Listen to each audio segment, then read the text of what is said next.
Good afternoon. I'm working on my in the hoop frog design, and one of my testers had suggested that I make a hang loop for him. So I've put a die line on. You can see here I followed the tutorial up to step 10, which stitched on here it stitches the guideline for the ladder stitch closure. And I've also added this little part square that is the guide for a loop, a hang loop. So you can hang your frog on a keychain or hang them from a purse strap. So what I just wanted to do a little demonstration because it's not included in the written tutorial how to do this. So after step 10, if you don't want the hang loop, you just continue on with the tutorial. You just ignore this little box here that is stitched and your frog will turn out the same and it just won't have the hang loop. If you want to add the hang loop, you'll do what I'm going to show you next. So I'm going to set him aside. I'm going to show you a couple of options of what you could use for your hang loop. So there's some ribbon. There's a piece of ribbon, piece of sort of a velour cord, a piece of rickrack would be an option, a rainbow ribbon, piece of rat tail cord. Piece of rat tail cord. I also have another piece of ribbon. This is the ribbon that I'm going to use for mine. Now, my frog is the second size up, so he's not the smallest, but the next size up. So this ribbon is actually too wide, I find, for the hang cord. So what I've done is taken a piece. I've cut it approximately 3 inches long, because that seems to be a great length for the hang loop. I took a piece of steam and ironed it on the back, and then I folded it in two and pressed it.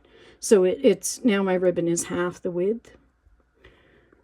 So you have a couple options. You can do just a loop. That's, to be honest with you, the safest way, we'll call it.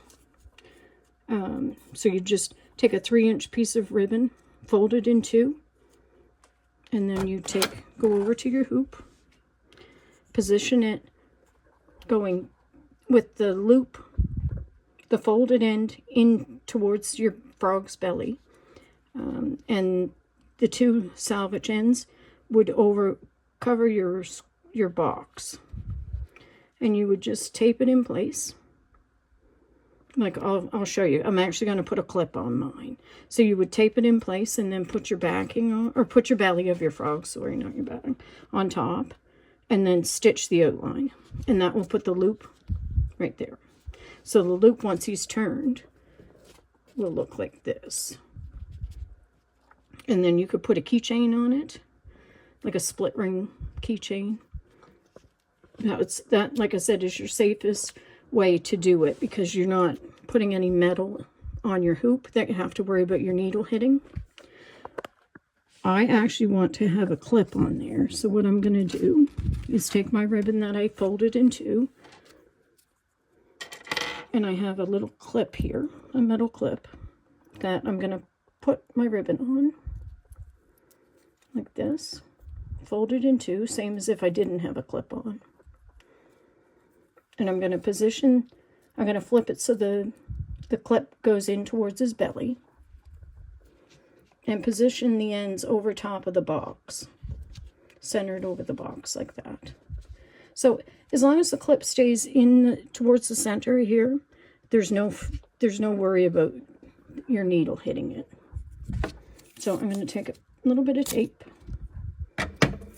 over this end. Sorry. Right there. I'll also take a small piece of tape and position it over the clip, just to ensure that it stays in the center so my needle won't hit it. And go like that. There. Then I will follow the instructions in the tutorial, which say to position your belly fabric over top and tape it on like this. So we'll tape that on.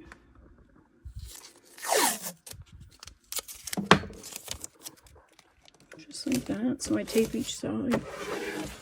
So the clip will be in there in the ribbon. If you didn't, like I said, if you didn't want a clip, you could just put a piece of ribbon and put it on a split key ring when you're done. So there, you tape that. Tape the top and the bottom to secure the fabric. Make sure that alleviates any wrinkles. And then I'm going to stitch step 11 on the machine. This is for the safety eyes version. So I'm going to put my hoop on my machine. Sorry, it's a bit tricky with the camera. I have it on a apparatus around my neck, so I can have my hands free. So now I'm going to just start the machine, and this will stitch step 11. And there it goes there. I'm just going to pause that a moment. So for that, I will return after it stitches. Hi, I'm back after removing my frog from the hoop and trimming him and turning him. I haven't got him stuffed, but he's far enough along that you can now see what the loop looks like. So here he is here. So there he is there. Now I did it with the clip. You could have done it without a clip, just with the ribbon loop. And put a split key ring on it, or a hinged ring would be another option, but that's what he looks like. So that's done with a 3-inch piece of ribbon. You could probably go down a little bit in length to probably 2.5 inches. Wouldn't make it quite as long, but anywhere's in that range is good. So that's how you add a loop to your frog. Thanks very much. Have a great day.